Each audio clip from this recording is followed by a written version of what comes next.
Câmara. Aqui é mediante o doutor Enéas Carneiro, que é médico cardiologista, presidente do PRONA e candidato à presidência da República. E nós já temos, quero dar boa noite, as boas-vindas aos nossos convidados, né? E já estamos com a nossa primeira notícia, que é a intervenção do ministro da Fazenda, Ciro Gomes, em relação a essa greve dos metalúrgicos no ABC. Vamos apreciar essa matéria e voltaremos com um comentário dos nossos convidados. Um encontro não muito comum reuniu o Sindicato dos Metalúrgicos do ABC, filiado à CUT, e o da Capital, ligado à Força Sindical. As duas centrais são adversárias no meio sindicalista, mas estão unidas na briga com o governo pela reposição das perdas salariais. Na reunião de hoje, os metalúrgicos decidiram convocar para amanhã um encontro com representantes de sindicatos de outras categorias. A intenção desta plenária será de discutir e questionar a forma de atuação do governo federal na questão dos metalúrgicos, que, segundo os sindicalistas, está impedindo a livre negociação entre empregados e empregadores. O governo entrou, interrompeu a negociação e nós queremos sair o mais rápido possível, porque com greve perde todo mundo. Perde o governo porque não arrecada impostos, perde os trabalhadores porque estão em greve e perde os empresários porque não vendem. O presidente Itamar Franco e o ministro da Fazenda, Ciro Gomes, que estavam no Rio de Janeiro, viajaram hoje de manhã para Brasília. O ministro acredita que a greve dos metalúrgicos de São Paulo não vai atrapalhar o Plano Real.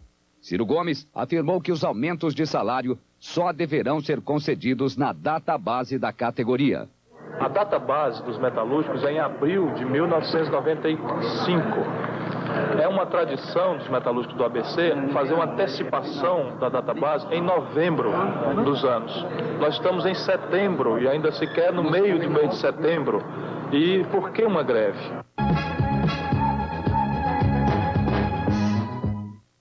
Bom, realmente, pelas palavras do ministro Ciro Gomes, aí está o X da questão. Greve é um direito legítimo dos trabalhadores, uma conquista dentro do regime democrático. Agora, a greve é política? Tem alguma conotação que não seja realmente o reajuste salarial? Bom, vou começar com o doutor Enéas Carneiro, pedindo a sua opinião, seus comentários.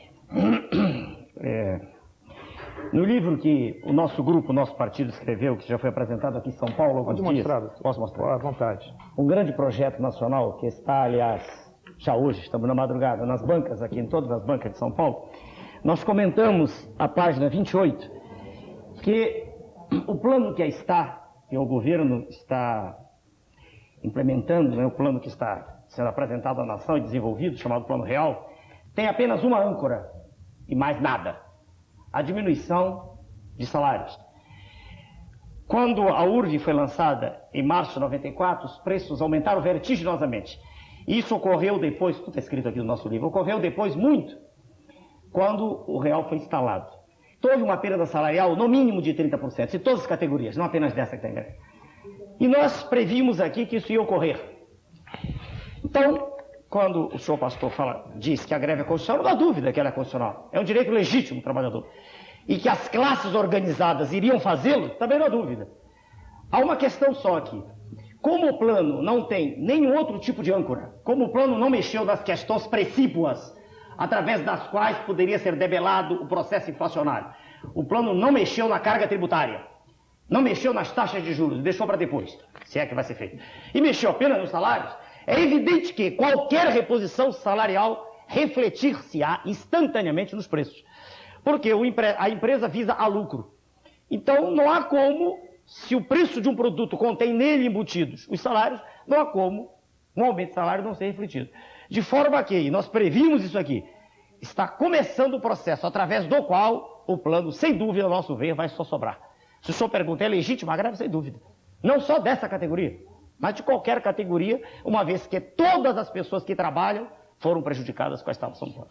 Muito bem. Doutor Luiz Carlos Santos, eu também, dentro das observações do doutor Enéas Carneiro, o senhor que viveu dentro do Congresso Nacional, existia clima em 1993 ou até meados de 94 para se implementar essas medidas necessárias que ele frisou para que elas viessem acompanhar essa primeira fase do plano? Olha, em primeiro lugar, preciso deixar claro que o governo não pode concordar com a volta dos indexadores, com a reindexação, isto é, com a volta da inflação. A correção dessa defasagem tem que se dar nas datas bases, ou seja, em abril. Porque se você aceitar a volta do indexador, você volta à inflação. É a inflação que tem punido o trabalhador. E o setor automobilístico de oligopólios e o setor dos metalúrgicos, que é um monopólio, são um setor altamente beneficiado. O metalúrgico tem um salário médio de $900. Não chega a pertencer a uma classe social excluída. Agora, nós não podemos aceitar essa volta à indexação, porque isso imediatamente vai se estender a outros setores, como de autopeça, do eletroeletrônico, e nós voltamos àquela inflação toda. A argumentação do Dr. Enéas, que houve perda de poder aquisitivo, isso é desmentido com o aumento do consumo. O imposto inflacionário que punia o trabalhador é estimado em volta de 32 bilhões de dólares. Isso desapareceu. Então aumentou o poder aquisitivo do trabalhador, tanto que aumentou o consumo. Essa é a prova definitiva. E a correção vai se dar pela lei e pela URV na database. O que não impede a livre negociação. Mas você não pode ter o indexador colocado, porque aí você volta ao sistema inflacionário anterior. Posso opinar? À vontade. Não, permissão do pastor. O debatedor da mesa diz-nos que o poder aquisitivo aumentou. É evidente que houve um acordo feito entre os grandes detentores do capital para que temporariamente a correção monetária ficasse a zero. Podia exemplificar os grandes detentores do capital? Só ele mesmo citou. Nós vivemos sob uma ditadura do sistema financeiro. Quando o plano foi lançado, o governante máximo do país, Sua Excelência, o Presidente da República, na pessoa dos seus representantes da equipe econômica, Sua Excelência, o Presidente, apresentou à nação taxa de juros de 8% ao mês. É curioso que em 93, a mais alta taxa de juros do mercado internacional foi em torno de 7% ao ano na Grécia. Foi apresentado como uma solução, o problema foi apresentada uma taxa de juros de 8% ao mês. O que deu naquela ocasião, os dados não são meus para não poder haver contestação. São dados da Andima e do Banco Central de maio de 94. Com a taxa de 8% ao mês, com uma dívida mobiliária de 57 bilhões de dólares, naquela ocasião foram pagos 4 bilhões e meio de dólares aos donos da nação. Os verdadeiros donos da nação, o pastor perguntou, são os grandes banqueiros, são 150 banqueiros contra 150 milhões de brasileiros. E os donos dos grandes monopólios, oligopólios, que na verdade fazem preços. Nós não vivemos em economia de mercado, isso é mais uma das falácias que se apresentam. Então, quando o debatedor disse que houve uma paralisação da correção, é verdade. Sem dúvida, a correção monetária parou. E a indexação parou, é verdade. Mas isso é um acordo de cavalheiros. Um acordo que só o tempo vai dizer, e daqui a pouco vai dizer se vai ser mantido ou não. Nós estamos falando de outra coisa. O ponto a que eu fiz alusão foi taxa de juros. Não se mexeu nisso. E taxa de juros para qualquer pessoa que estudou um pouquinho de economia é um dos formadores de preço final de produto. E tributo também não se mexeu, citei nisso. Não se mexeu e não se diga que não houve tempo para isso. Houve tempo de sobra. Pastor, eu gostaria de ter pelo menos no mesmo tempo. Claro. Doutor, terá agora. Claro. Terá agora que, inclusive, nós temos a segunda matéria, já vamos para o jornalismo internacional. Ele claramente não respondeu o aumento de consumo e nem o apoio da população de mais de 80% ao plano. Se tivesse ocorrido perda de poder aquisitivo, não teria o apoio da população. Portanto, não houve perda nenhuma. Houve ganho. Depois, a questão tributária foi a questão que não foi resolvida na revisão constitucional. Se tentou, mas não ficou resolvido. E o plano real não é uma solução acabada, nem uma solução final. É o início de um processo de modernização e ajuste do Estado brasileiro. E a chamada correção monetária não foi acordo nenhum, foi fruto de uma lei, a medida provisória da URV que foi aprovada, que unificou os indexadores, não é acordo nenhum. Isso foi fruto de uma lei que está imperando, que unificou os indexadores. Isso foi uma grande vitória, não só do governo, como do Congresso que participou e da sociedade que apoia o plano. Agora... Mais um tempo. Eu não terminei o meu tempo, mas de qualquer maneira eu vou ouvir. Não, eu não estou pedindo. Eu escuto com prazer. Não, eu ouço. Termine, senhor. Não, por favor. Não. Agora, nós temos o plano através das reformas estruturais do país, que vão envolver a reforma tributária, a reforma previdenciária, o alongamento do ajuste fiscal, que no Fundo Social de Emergência só vale para 95, não é? Que levou o ajuste às contas públicas, a eliminação do déficit público, a diminuição do endividamento interno, acabou-se com a inflação de 50% ao mês. Temporariamente. Agora,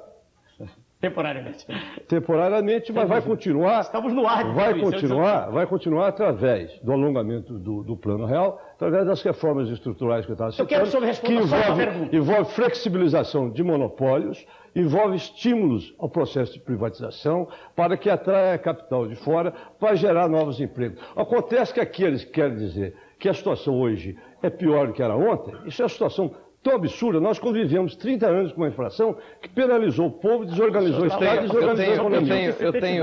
Eu tenho que interromper esse debate, porque nós temos vários temas. Eu vou dar um tempo ao senhor. Só para uma parte só. E mais um para o senhor resumido, para nós passarmos. Não precisa mais de 20 segundos. Eu só quero uma pergunta do senhor só. Sabendo-se que nós desviamos de toda a receita produtiva uma quantia colossal que ultrapassa por qualquer dado oficial 100 bilhões de dólares, na última década, eu quero que o senhor me diga qual uma razão que tem um governo constituído para colocar a taxa de juros a 8% ao mês. Só isso.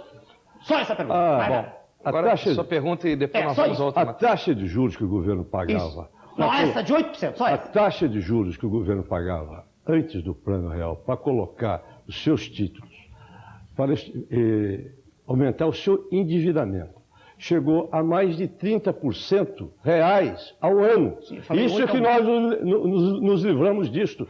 Hoje a taxa de juros que está aí é uma taxa de juros que é administrada diariamente. E nós vamos chegar hoje, o índice hoje apontado de inflação, de 7 de agosto a 7 de setembro, está pouco mais de 1%. Eu não estou falando de inflação, eu falei taxa de juros. E essa taxa de juros hoje é uma taxa que ia diminuir, vai diminuir como a inflação está caindo.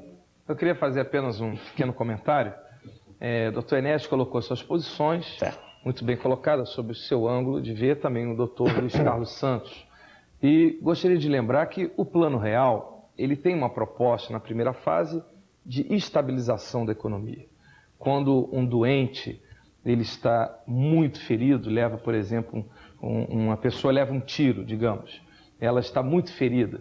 Então, a primeira medida que tem que se fazer, o senhor sabe como médico, ainda mais pelo seu passado no Exército, que nós temos que logo estancar a hemorragia. Mas o diagnóstico está errado. Perdoe-me, pastor. Estanca-se a Quando hemorragia. se diagnosticou a causa reduzindo salários, foi um erro. Um erro contra a Não população. houve redução de salário. Claro que houve. Não houve. Houve ganho salarial que se traduziu no aumento de consumo. A pessoa consome mais porque a inflação caiu, só por isso. Os economistas eles partem do seguinte Acho princípio. que é só por isso que a inflação acha pouco.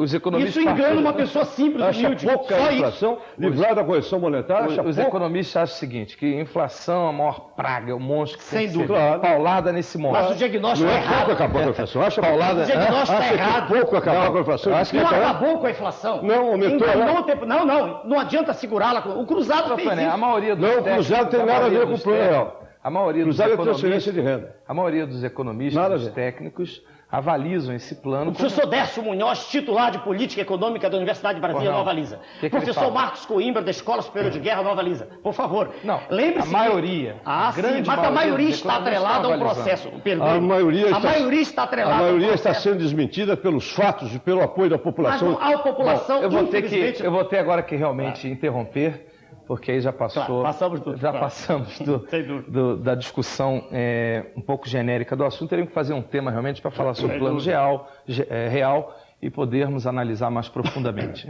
Ficou a opinião do Dr. Enéas, do Dr. Luiz duas Carlos opiniões Santos, distintas. e também a opinião que nós colocamos aqui, com muita modéstia também, a respeito desse estancar a hemorragia de um ferido que está realmente sangrando muito, no caso Brasil, estanca, depois vamos tomar outras medidas. Vamos agora à segunda matéria, dessa vez a questão, doutor Enéas e deputado, da soberania nacional. Até que ponto começa o direito de uma nação, até que ponto termina o da outra? Vamos a essa tão falada invasão do Haiti. Vamos lá. O porta-aviões Eisenhower partiu hoje da costa leste americana, transportando 2.000 soldados e 50 helicópteros de combate. O Eisenhower vai se juntar a outro porta-aviões americano, o USS America, que deixou ontem os Estados Unidos. O America leva uma equipe especial que tem a missão de prender o general Raul Cedras, chefe da junta militar que tomou o poder no Haiti em 1991. Mais de 12 navios de guerra americanos já estão navegando pelas águas do Haiti. Em mais uma tentativa de pressão psicológica, aviões americanos jogaram esta madrugada 2 milhões de panfletos com a fotografia do presidente deposto do Haiti, Jean-Bertrand Aristide, sobre 3 cidades do país. Atrás da foto, no dialeto local, está a mensagem de que o presidente voltará para reinstaurar a democracia. Segundo o governo dos Estados Unidos, 20.000 soldados americanos estão mobilizados para a invasão e mais 2.000 de outros 20 países entrarão em ação na fase posterior de reconstrução do Haiti. Mas, apesar da determinação do governo, o presidente Bill Clinton sofre de grande parte da população americana e também do Congresso. Numa tentativa de justificar a invasão, o Departamento de Estado americano divulgou ontem um relatório que registra casos de abuso dos direitos humanos no Haiti durante o governo militar do general Cedras.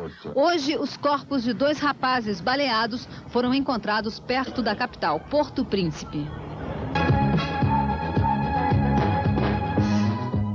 A política intervencionista, uns chamam até de imperialismo, os Estados Unidos no papel de pai de todas as nações. O mundo acabou com a bipolarização, acabou a Guerra Fria, a ex-União Soviética foi desfacelada, né? E hoje nós temos os Estados Unidos dominando através da sua política, principalmente a sua política econômica, como líder e assumindo esse papel, agora de uma maneira mais modesta, através do governo de Bill Clinton.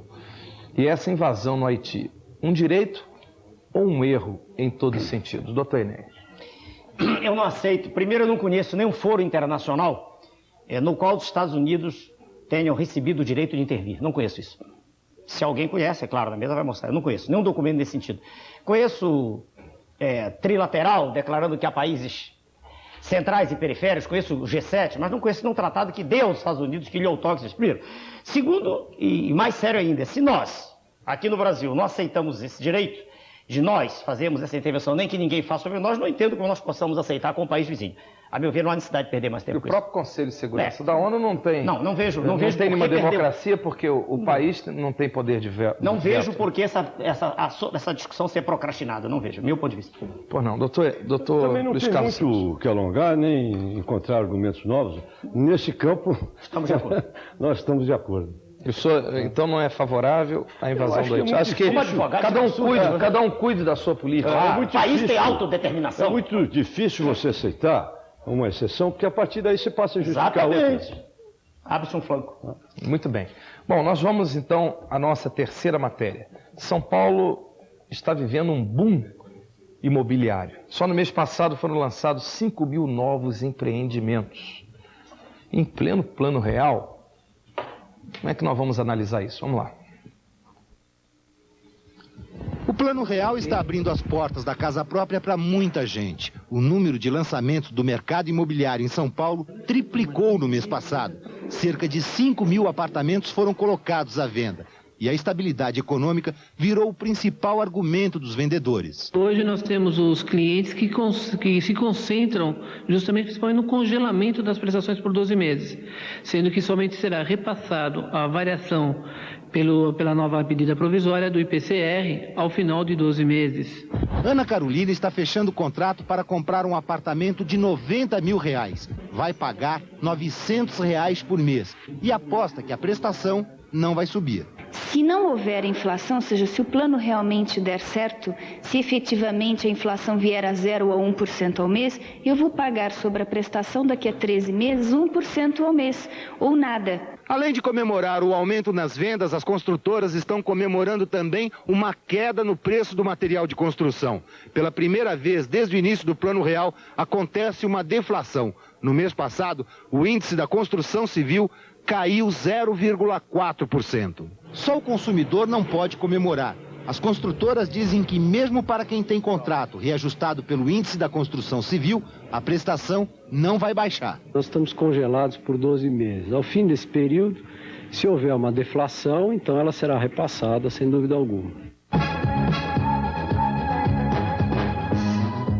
A grande questão hoje em dia na sociedade brasileira são os imóveis, dito como imóveis populares, casas e apartamentos que podem ser adquiridos com baixo preço, ou melhor, com baixo custo, para que toda a população possa sair do aluguel e venha ter acesso. Para isso foi criada a Caixa Econômica Federal, mas parece que ela não vem cumprindo com os seus objetivos, pelo menos seus propósitos, que é uma malversação de recursos públicos notório, uma manipulação de verbas que deveriam ser destinadas para o sistema financeiro de habitação, são desviadas e não se sabe nem onde essas verbas vão parar, né? A não ser parte da parcela da população que sabe que muitas dessas verbas vão parar no bolso dos maus políticos. Doutor Enéas Carneiro, eu aproveito esse gancho dessa matéria e perguntar ao senhor qual os projetos que o PRONA tem em relação ao sistema financeiro de habitação para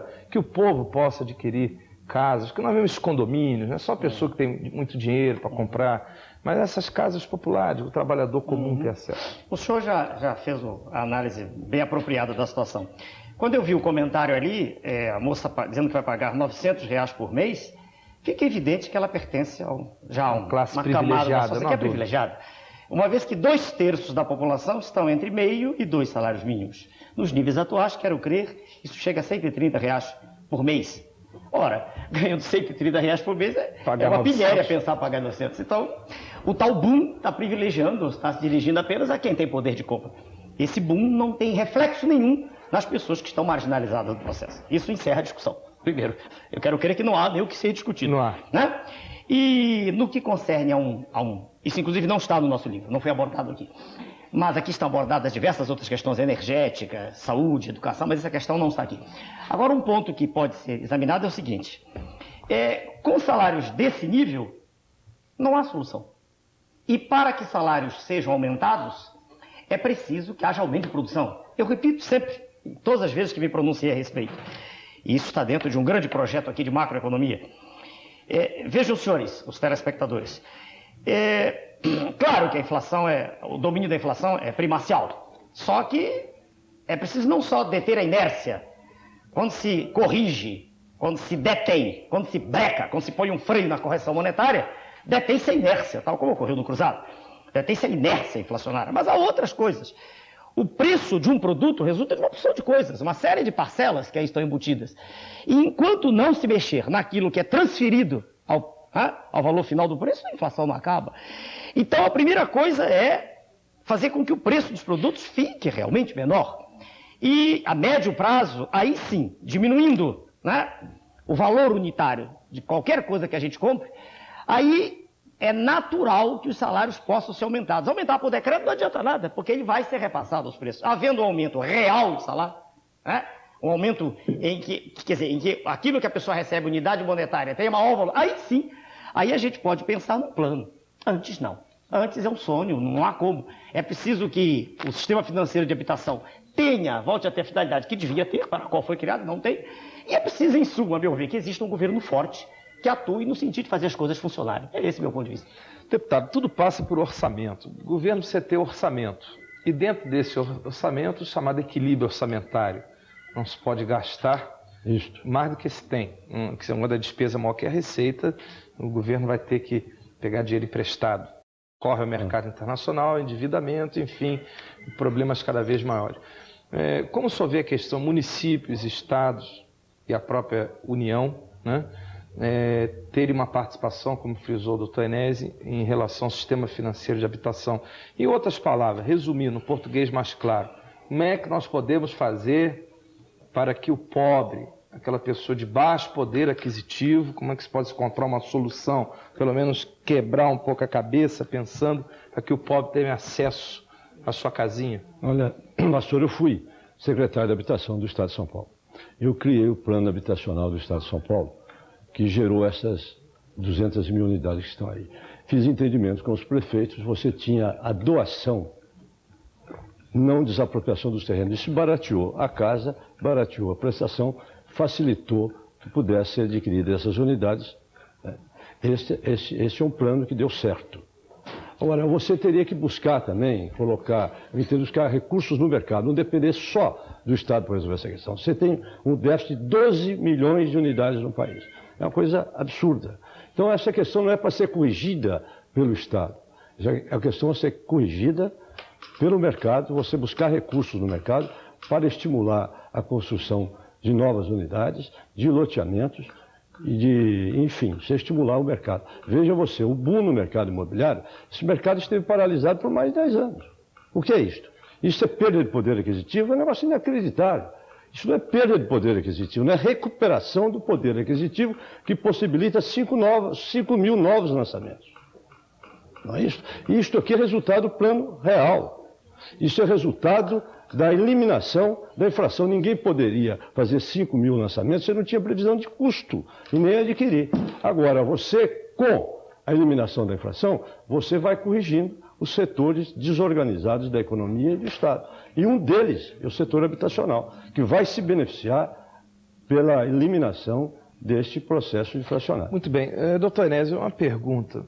O sistema de mutirão, construção de casas populares de mutirão, foi introduzido aqui no Brasil pelo ex-governador de Goiás, Iris Rezende. Me lembro que na época ele se tornou muito popular por isso. Ia nas cidades e a população se organizava e cada um construía a casa do outro. Vale até para construir escola, isso. O senhor...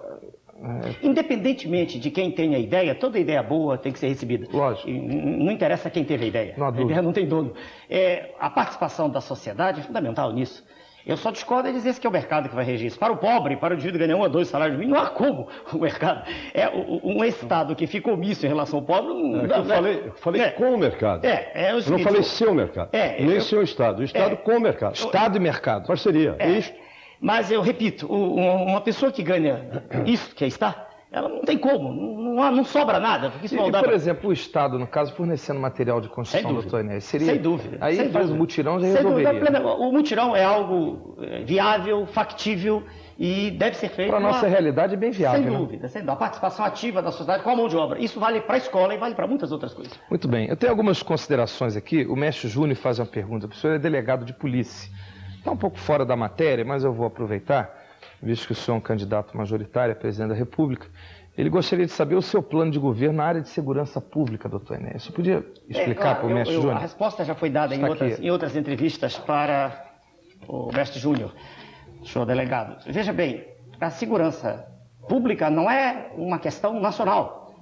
É nacional a questão de preocupação com as fronteiras, com o tráfico, né? E para isso existe a Polícia Federal. Agora, a segurança no Rio de Janeiro e São Paulo é problema do Estado membro, não da União.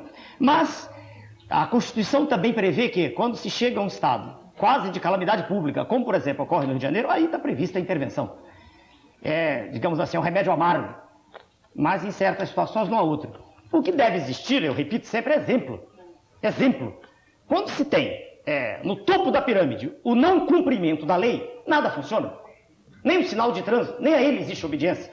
A equipe de futebol veio agora há pouco tempo e infringiu uma lei, que é clara, meridiana, como líquor, né? Uma pessoa sem meningite. Claro. E aí, um cidadão, um dos dirigentes da nação, da Receita Federal, optou por tomar uma medida naquele instante. E essa medida foi contrariada pelo poder maior. Isso é claro, isso fica claro à nação, que se o detentor do poder máximo não faz cumprir a lei, como se pode? Então eu digo para o senhor que é fundamental que exista exemplo. É preciso que volte a existir ordem no país, na nação. É preciso que se cumpra a lei. A Constituição é clara. E na medida em que a Constituição em que haja obediência a ela, em que as leis sejam cumpridas, à medida que esse exemplo seja dado, tudo mais, melhor. E é um aspecto do qual não se pode descurar, eu quero dizer para o senhor, é que a miséria é fermento da criminalidade.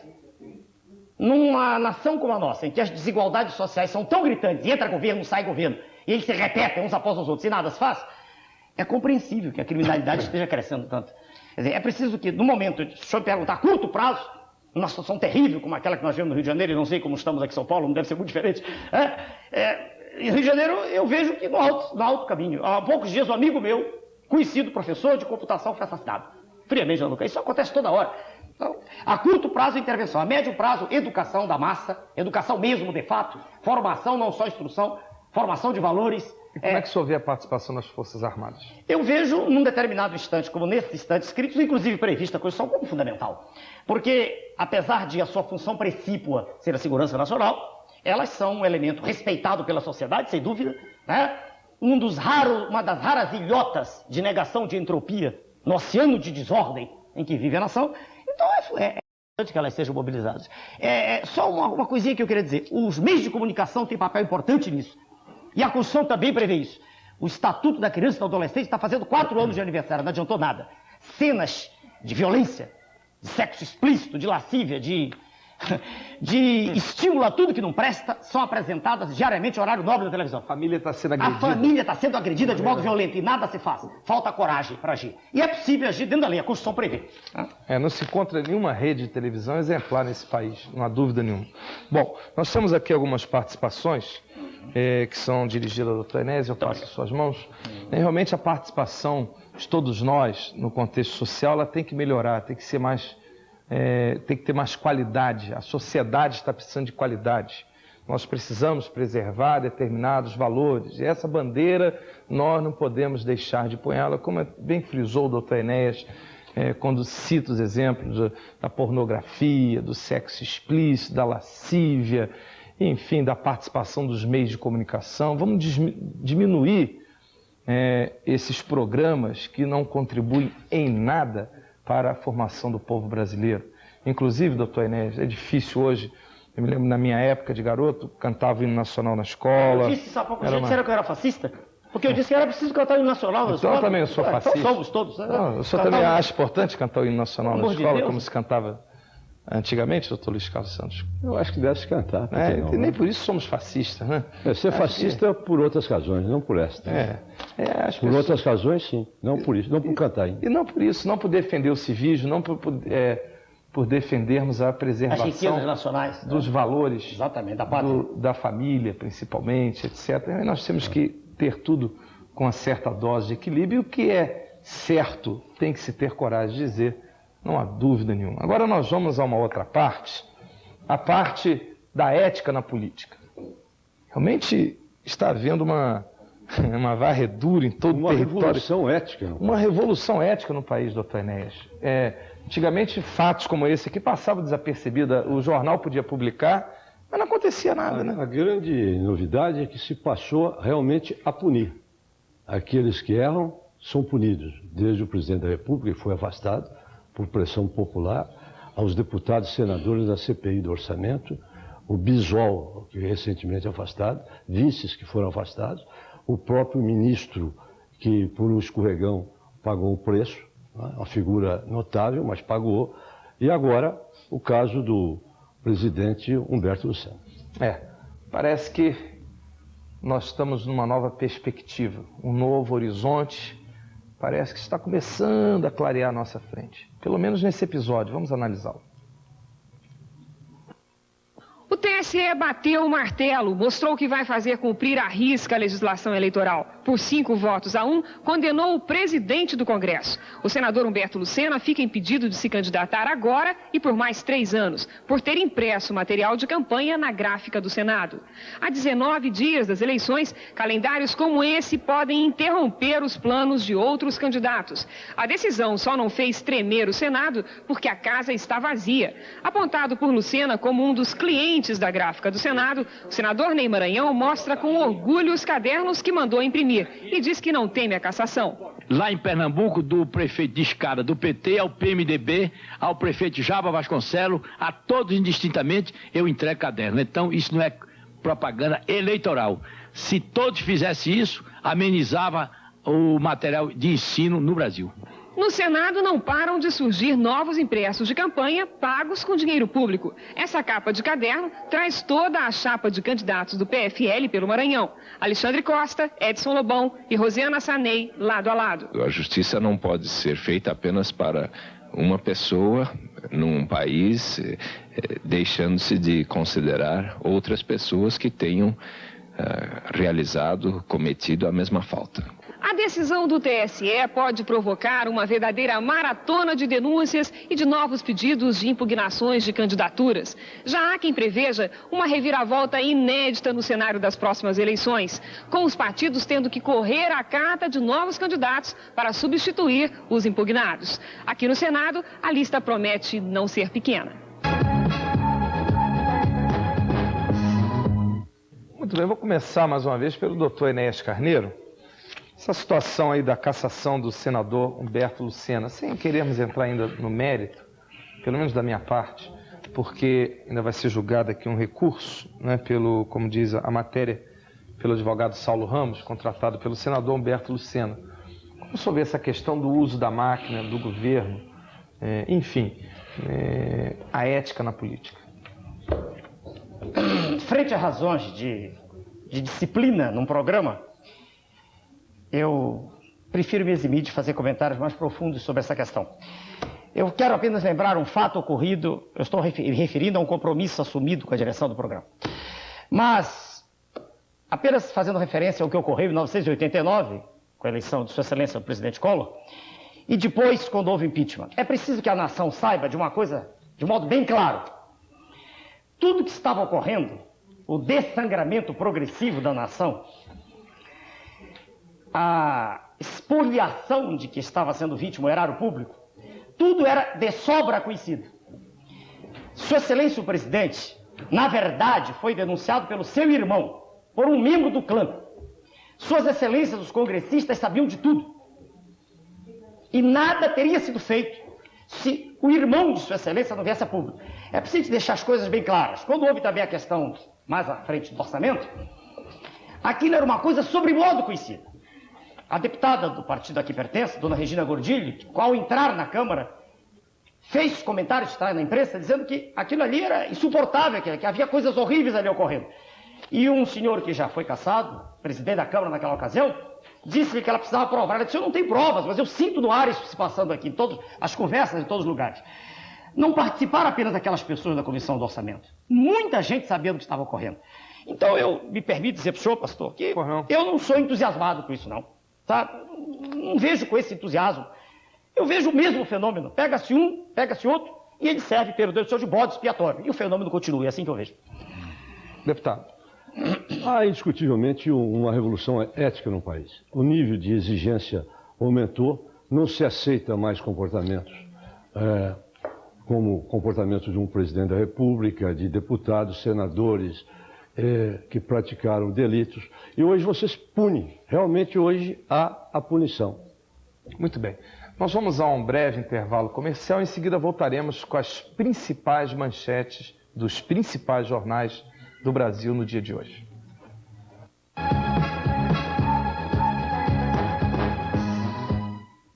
Muito bem, vamos então às principais notícias ou às manchetes dos principais jornais nesta quinta-feira. Correio Brasiliense, seca para Brasília.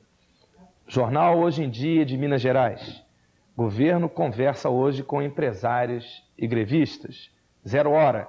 Punição de Lucena causa crise entre poderes. O Globo. Importados ficam mais baratos. Jornal do Brasil. Junqueira quer punir senadores que usaram gráficas ilegalmente. Folha de São Paulo. Governo tenta acordo para greve. O Estado de São Paulo, Itamar assume negociação na greve.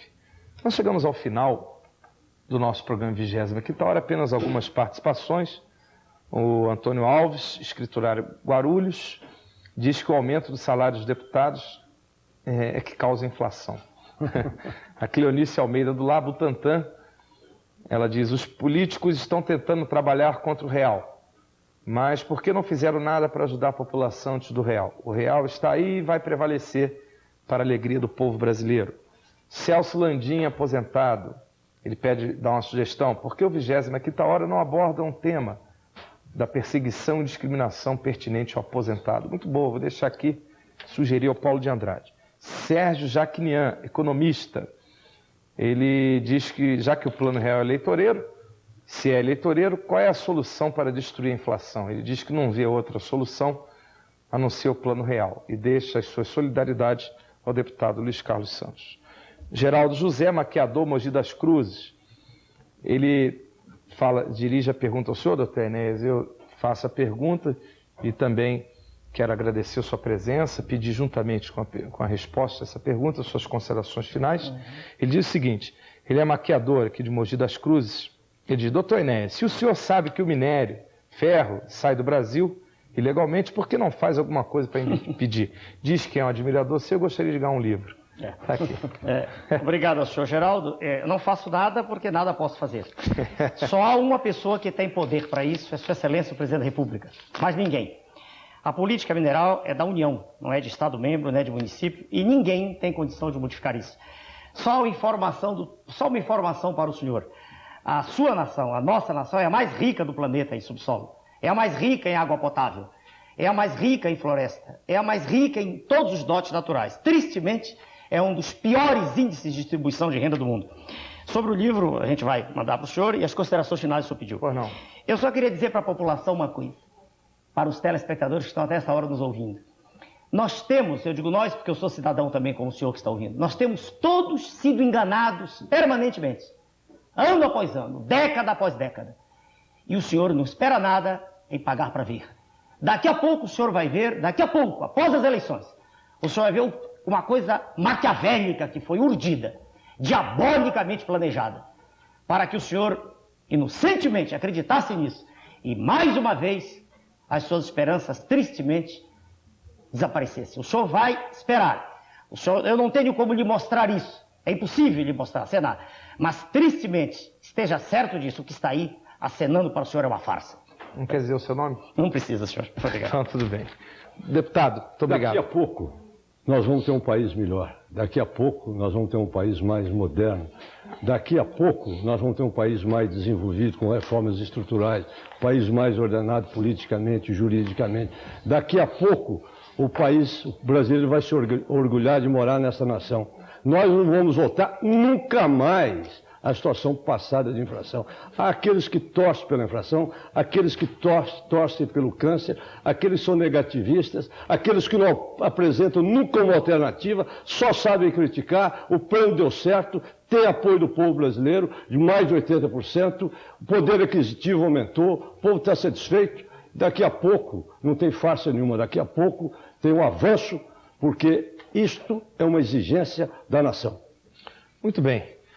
Chegamos ao final de mais um programa 25ª Hora pela nossa Rede Record de televisão. Voltaremos hoje hoje é um pouquinho mais cedo que quinta-feira, e devido ao horário eleitoral, o programa entrará no ar a partir das 22h30. Fica agora com o programa Palavra de Vida. Muito obrigado pela sua atenção, pelo seu carinho.